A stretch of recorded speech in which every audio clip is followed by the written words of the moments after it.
আমাদের কি হয়েছে আমরা মৃত্যুকে ভয় পাই না? আমাদের কি হয়েছে আমরা মনে করি না যে আমরা মারা যাব? পৃথিবীর সর্বশ্রেষ্ঠ মানুষ, সর্বশ্রেষ্ঠ রাসূল দুনিয়া থেকে বিদায় নিলেন, তার সাহাবীদেরকে ছেড়ে তিনি দুনিয়া থেকে চলে গেলেন, উপারের জগতে পাড়ি জমালেন।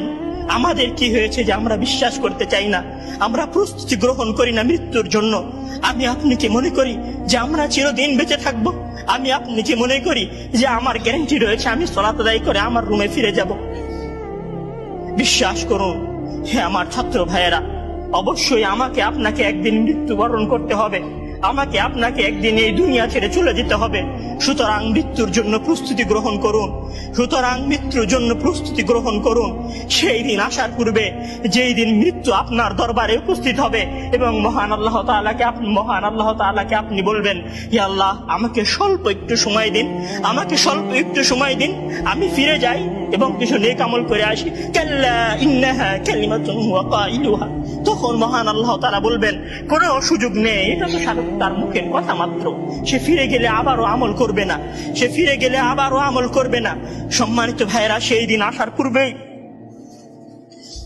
আসার পূর্বেই প্রস্তুতি গ্রহণ করুন, সেই দিন আসার পূর্বেই প্রস্তুতি গ্রহণ করুন। জেনে রাখুন, সেই দিন উপস্থিত হয়ে গেলে আর কোনো আমল করার সুযোগ থাকবে না। সেই দিন উপস্থিত হয়ে গেলে কবরের নাজাত পাওয়ার জন্য আর কোনো কিছু করার সুযোগ থাকবে না। সেই দিন এসে গেলে 2 রাকাত সালাত আদায় করে আল্লাহর কাছে ক্ষমা প্রার্থনা করার কোনো সুযোগ থাকবে না। সেই দিন এসে গেলে রাতে জেগে 8 রাকাত তাহাজ্জুদ সালাত আদায় করার কোনো সুযোগ থাকবে না। এখনো সময় আছে। মহান আল্লাহ তাআলার দরবারে নিজেকে সঁপে দিয়ে তার কাছে ক্ষমা প্রার্থনা করুন। মহান আল্লাহ তাআলার দরবারে নিজেকে সঁপে দিয়ে তার কাছে ক্ষমা প্রার্থনা করুন।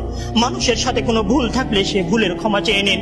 মহান আল্লাহ তাআলার সীমা লঙ্ঘন করে থাকলে মহান আল্লাহ তাআলার কাছে ক্ষমা চেয়ে নিন। সেই দিন আসার পূর্বে যদি সেই দিন এসে যায়, সেদিন আর কোনো লাভ হবে না, সেদিন বেঁচে থাকার আর কোনো সুযোগ হবে না, 1 সেকেন্ড সময় আপনাকে বেশি দেওয়া হবে না। সম্মানিত ছাত্র ভাইয়েরা, মৃত্যুর জন্য প্রস্তুত হন। মহান আল্লাহ তাআলা আমাদের সবাইকে মৃত্যুর জন্য প্রস্তুতি গ্রহণ করার তৌফিক দান করুন। আমিন।